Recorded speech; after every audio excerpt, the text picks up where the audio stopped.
والله يا شباب، لو قرأنا القرآن بقلوبنا حياتنا كلها هتتغير. القرآن سيصلح ما أفسده العالم في قلبك. القرآن فيه الحلول لكل حاجة في الدنيا، بس احنا مش بنقرأ صح. القرآن اللي ربنا قال عنه فمن اتبع هداي فلا يضل ولا يشقى.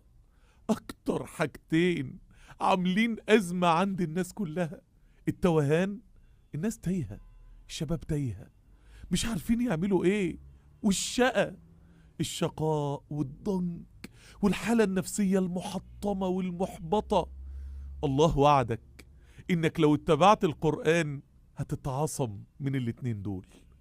وعشان تتبع القرآن لازم تقرأ صح وتسمعه صح، لازم تقراه وتسمعه بقلبك. سلموا يا جماعة قلوبكم للقرآن، وسيبوا القرآن يصلح ما أفسدته الدنيا وإحباطات الدنيا في قلوبنا. الله يجعلني وإياكم من أهل القرآن.